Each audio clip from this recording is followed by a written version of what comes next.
Every woman lives with two clocks ticking inside of her. The first is the one the world has given you. It is the clock of the calendar. It ticks with a cold, merciless, and mathematical precision. It counts your seconds, your days, your years.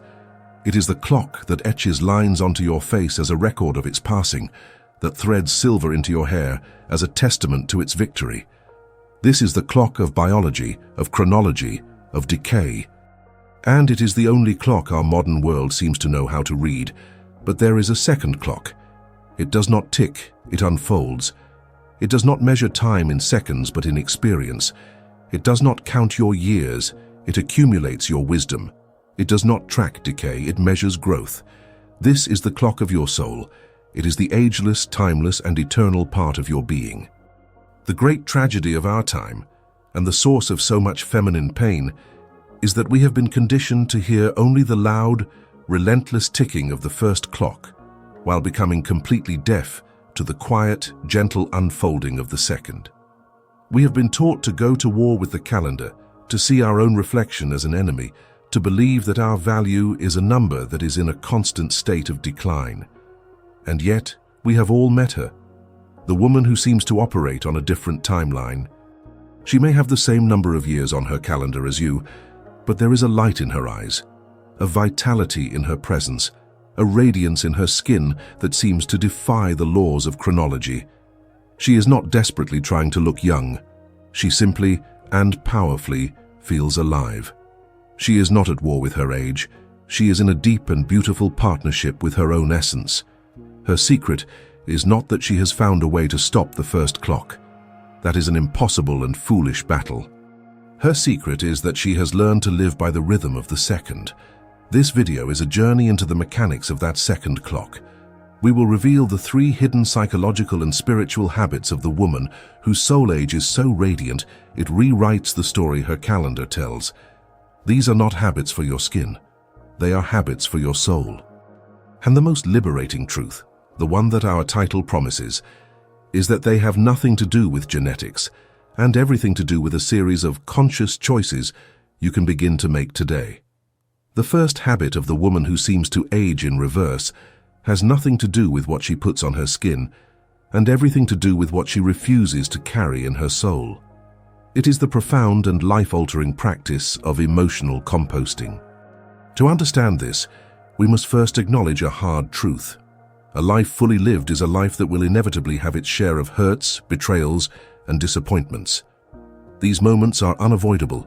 The difference between a woman who ages with grace and vitality and one who becomes bitter and brittle with time lies in what she does with the emotional residue of these experiences. Most people carry their old pains with them. Every time they are wronged, they pick up a heavy stone of resentment and place it in a psychological backpack. The first betrayal is a stone. The unfair criticism from a boss is another. The small daily annoyances, the moments of feeling unseen, each one adds another pebble, another stone. Over the years, this backpack becomes incredibly heavy, and this weight is not just metaphorical, it is physical. The constant, low-grade anger of resentment keeps the body in a chronic state of stress.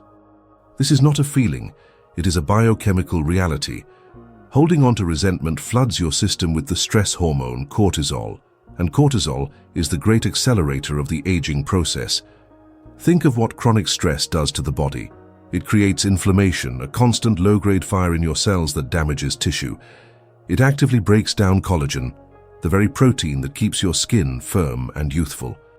It disrupts your sleep, which is your body's primary and most essential time for cellular repair and regeneration. It taxes your adrenal glands, leaving you in a state of perpetual exhaustion that no amount of coffee can fix. The weight of the stones in your backpack literally pulls your shoulders down, creating a stooped posture. The bitterness of the resentment etches itself into the lines around your mouth. The constant vigilance of the unresolved anger furrows your brow. You are, in a very real sense, wearing the weight of your unhealed past on your face. The woman who seems ageless has learned a different way. She is not a person who has never been hurt. She is a person who has learned how to process her hurt. She is an alchemist.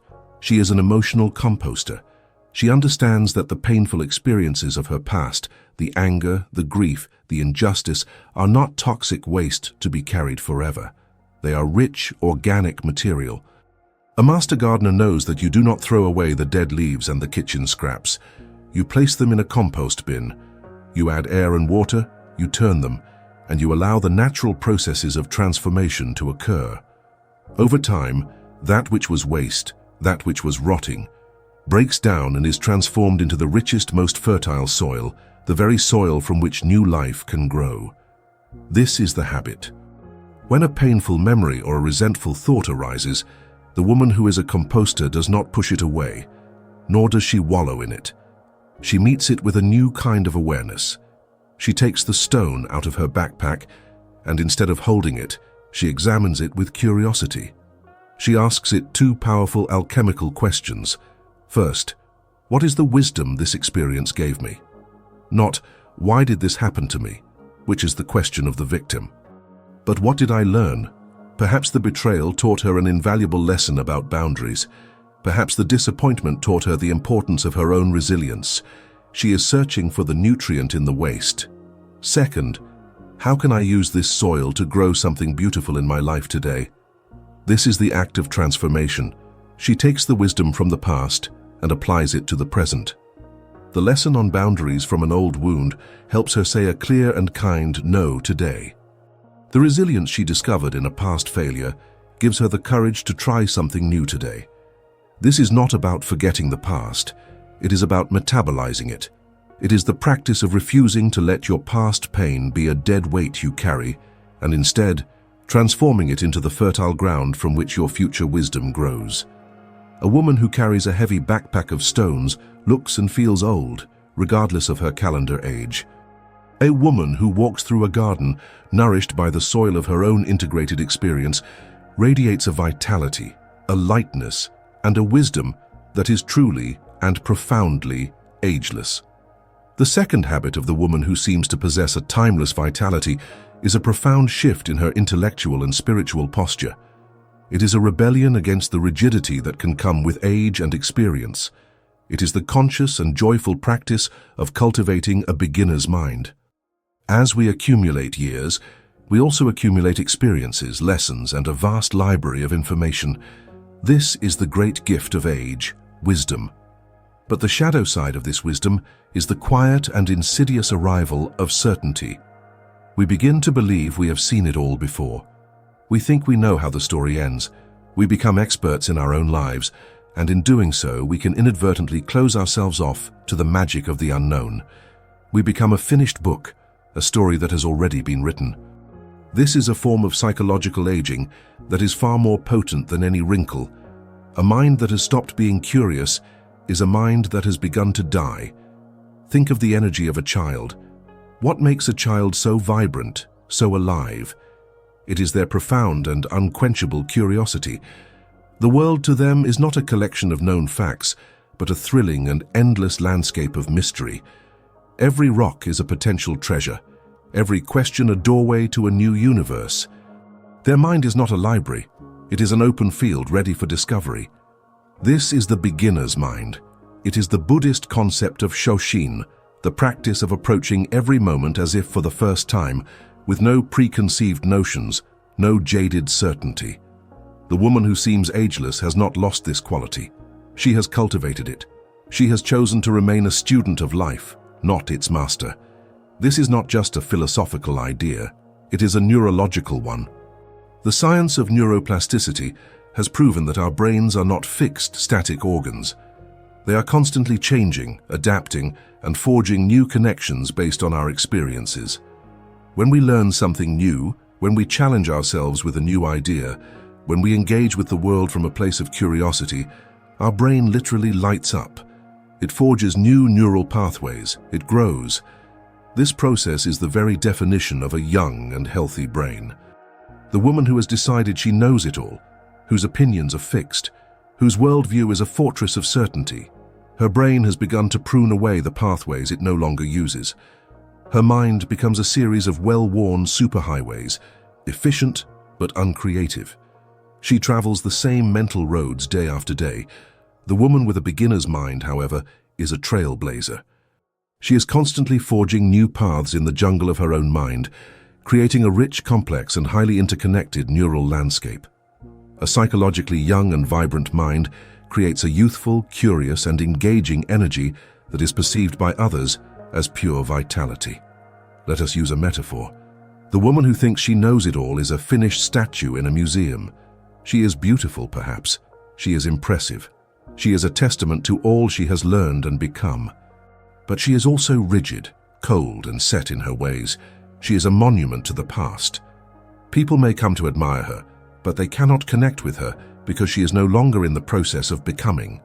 The woman with a beginner's mind is a flowing river. She is always moving, always discovering new paths, always adapting to the landscape. She is not afraid to change her course when she meets a new obstacle or a new truth. A river is eternally alive, dynamic, and full of life-giving potential. A statue is beautiful, but it is by its very nature lifeless. What does this habit look like in practice? It is the choice to read a book on a subject you know nothing about. It is the courage to listen to an opinion that contradicts your own, not with the intention to debate, but with the genuine curiosity to understand. It is the humility to say, "I don't know. Tell me more." It is the practice of seeing the world not as a collection of things you have already labeled, but as a series of wonders you have yet to discover. This is the secret to a radiant and ageless mind.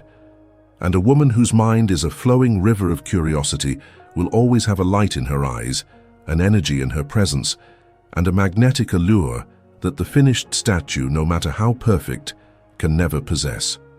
The third and final habit is the alchemy that weaves the other two together.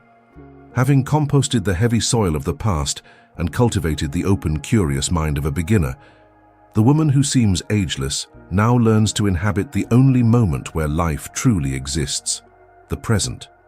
Her third habit is that she inhabits a sensual present. This is a profound rebellion against the two great thieves of vitality, regret for the past and anxiety for the future. Most people do not live in the present, they live in their minds. Their bodies are simply vehicles, carrying their heads from one appointment to the next. Their awareness is trapped in a mental prison, either haunting the ghost-filled rooms of what has already happened or anxiously rehearsing for a future that may never come. This is not living, it is a form of suspended animation. And this state of being ungrounded, of being a ghost in your own life, is profoundly aging. Think of your life force, your vitality, as a single powerful beam of light. A woman who is living in her head is a woman whose light is scattered. It is a dim, diffused glow, its energy wasted on illuminating the dead landscapes of the past and the imaginary landscapes of the future. The woman who inhabits a sensual present has learned to focus that beam of light. She consciously and deliberately pulls her awareness out of the prison of her mind and brings it down into the rich, vibrant, and ever-present reality of her own body. This is more than just mindfulness. It is a practice of sensory pleasure. It is the art of experiencing your life primarily through your five senses. This is a powerful and scientifically proven pathway back to vitality. When you are fully engaged in a sensory experience, your nervous system naturally shifts. The anxious, overthinking, fight-or-flight state of the sympathetic nervous system gives way to the calm, restorative, rest, digest, and repair state of the parasympathetic nervous system. In this state, your body is not just surviving, it is actively healing. Stress hormones decrease. Cellular regeneration is promoted. Your body is, on a biological level, in a state of de-aging. Let us use a final metaphor. The woman living in her head is a ghost, haunting the rooms of her own past and her own future. She is a pale, translucent figure, her energy scattered and thin. She is not fully here. The woman who lives in a sensual present is embodied. She is fully, unapologetically, and joyfully present in her own skin. She is not a ghost. She is a magnificent, living, breathing creature. This embodiment is the true source of a natural, radiant glow that is so often mistaken for the flush of youth. It is not youth. It is life itself, fully inhabited. What does this habit look like in practice?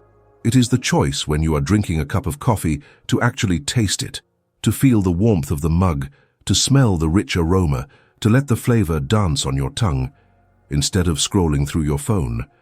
It is the choice when you are walking to feel the solid ground beneath your feet and the air on your skin. It is the practice of truly listening to a piece of music, letting it vibrate in your very bones, instead of using it as background noise. This is the practice of falling in love with your own life, one sensory moment at a time. It is a return to the simple, profound and deeply nourishing joy of being alive. A woman who is a ghost, haunted by her own thoughts, will always seem old. But a woman who is fully, sensually and joyfully embodied in the present moment is a force of nature. And a force of nature has no age. We began our journey with the image of two clocks, the cold, merciless clock of the calendar and the warm, unfolding clock of the soul. We have since discovered the three profound habits of the woman who has learned to live by the rhythm of her soul's time.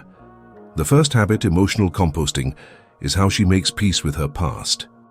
She refuses to carry the dead weight of old resentments and instead transforms her pain into the fertile soil of her own wisdom. She lightens her own load. The second habit, cultivating a beginner's mind, is how she embraces her future. She refuses to become a finished statue, rigid with the certainty of her own conclusions. She chooses to remain a flowing river, open to discovery, and in doing so, her mind stays forever young and plastic. And the third habit, inhabiting a sensual present, is how she lives in the now. She refuses to be a ghost, haunting the corridors of her own mind. She chooses to be fully embodied, to experience the richness of her life through her senses, and in doing so, she connects with the very source of vitality itself. And here we arrive at the final, most liberating truth. The title of this video is a promise, but it is also a paradox. The secret to looking 10 years younger has nothing to do with looking younger at all. Looking younger is not the goal. It is the symptom. It is the beautiful, undeniable, and effortless side effect of a soul that has become light, curious, and fully alive. The goal is not to turn back the clock of the calendar. The goal is to become so fully present, so deeply engaged with the timelessness of your own soul, that the calendar's clock loses its power over you. You are not trying to erase the evidence of your years. You are choosing to radiate a vitality that makes your age irrelevant. The secret to youth is not a war you wage against your own reflection. It is a love affair you begin with your own life. It is the choice to find more joy in the present moment than you find regret in the past. It is the choice to be more interested in what you have yet to learn than in what you already know. And it is the choice to forgive, to release, and to refuse to carry any weight that is not yours to carry. This is the great alchemy. Stop trying to look younger and instead focus on becoming a woman who is so in love with her life that her joy becomes her most effective anti-aging cream and her peace becomes her most radiant glow. Live by the clock of your soul and you will become, in the most profound and beautiful sense, ageless.